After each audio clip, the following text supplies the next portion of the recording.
Was his hand caught in the cookie jar. Another sudden shakeup within New York City's police department, and it's covered in scandal. Jeff Madry, the highest-ranking uniformed member, abruptly resigned as chief of department Friday amid startling accusations of misconduct. She's conducting her review internally, and we'll make the determination on how we're moving forward with these allegations. Madry's resignation comes on the same day NYPD Lieutenant Quathisha Epps told the New York Post Madry, quote, demanded sexual favors in exchange for massive amounts of overtime, end quote. A source familiar with the matter says the Department of Investigation and the Southern District of New York are investigating the overtime payments. They're also looking into her allegations of sexual harassment, as is the Manhattan District Attorney.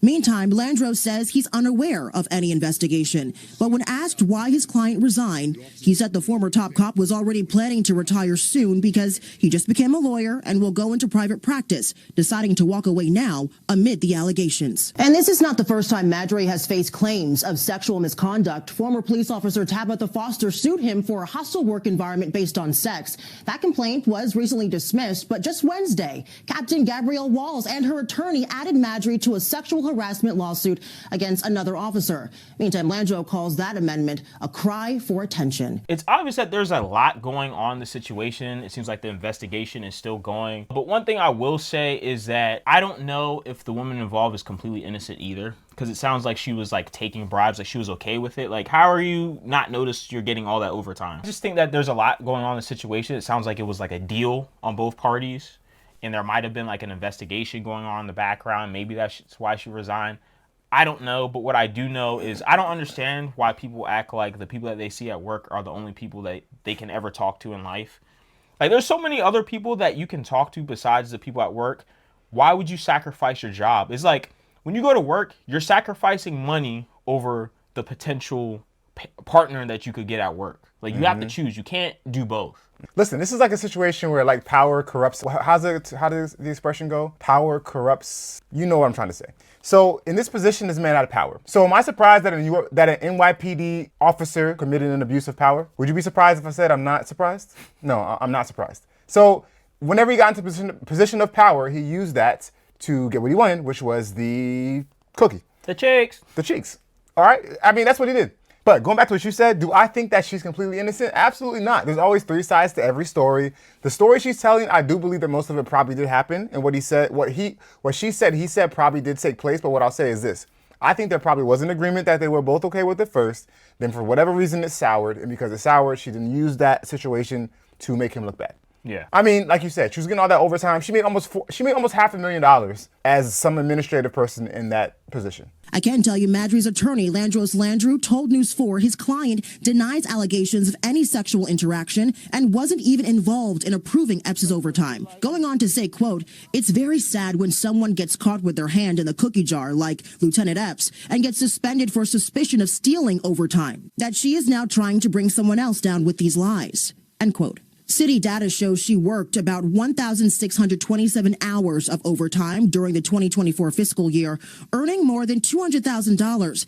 That's on top of her base salary of nearly $165,000, allowing her to make well over $350,000. I mean, come on now. Yeah, just like how she resigned now, she could have resigned earlier. Same, so yeah. it's, I mean, like I said, seems like there's a lot going on to the situation. Whether or not he did it, I don't know. That's why I said that's why it's so hard to have a relationship with people at work, because it's so easy for it to go bad. Like, there's so many ways that a relationship with people at work can go bad. Yep. I don't get why you do it. Like, I understand that, like, okay, you see someone that you find attractive, they end up working with you, you end up spending a lot of time with it. It's normal for men and women who spend a lot of time together to kind of like each other.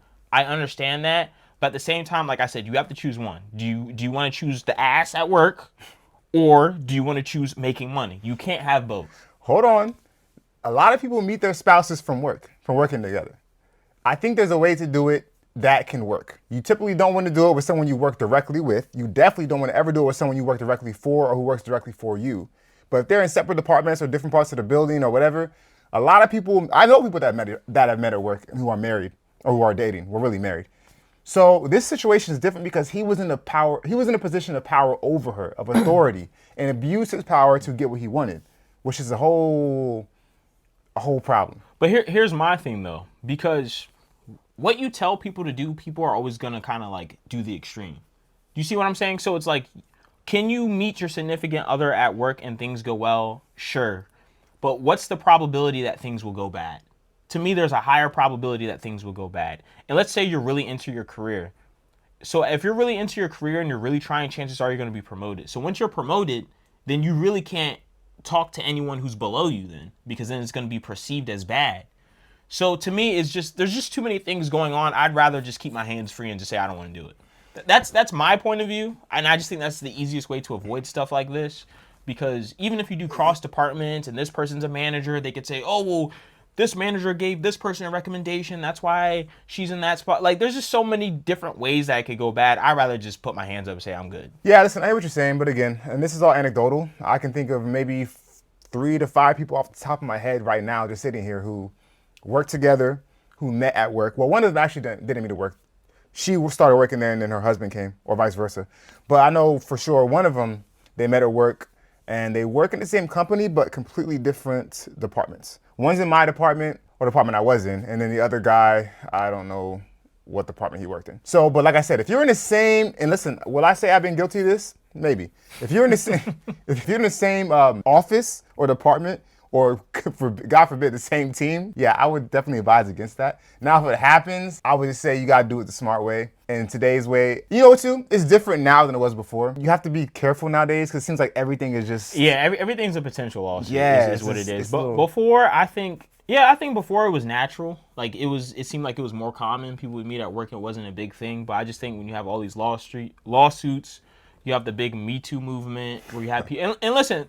To that extent, they're not necessarily wrong. There are people who abuse their power, so I'm not against them catching people who abuse their power, and I think that's fine. But I mean, at this day, and like I said, there's just so many lines. I just would rather not deal with it. Right, I got you. So ultimately, guys, I'm gonna say it's a bad decision if you took any part in this, or even if it was mutual on both sides. I still think it's a bad decision on his part if he ended up doing. What do you think? Good decision? Awful. You didn't have to finish asking me the question. Terrible decision, regardless. No, just bad all around. He was paying her for this, or she was taking bribes. He was a boss. He's in a position of, what is he, chief of office or something? A high-ranking official in the New York Police Department. It's all bad. Don't do it. Don't do it. Bad. Yeah, I mean, it's dumb because they left a paper trail. Like, you're not even paying her with your money. Like, you're paying her with the company. Like, that's so dumb. I'm sorry. That's so stupid. Why would you pay using the company's money and think the company's not going to notice it? Oh, this is just a couple extra $1,000. Companies notice everything. Because power corrupts, absolutely. And that's what happened to this guy. Okay, decision makers, let us know what you think. Do you think he made a good decision and put his hand in the cookie jar? Or do you think he made a bad decision and he's terrible? He should be locked up. All right, decision makers, keep your hand out the cookie jar.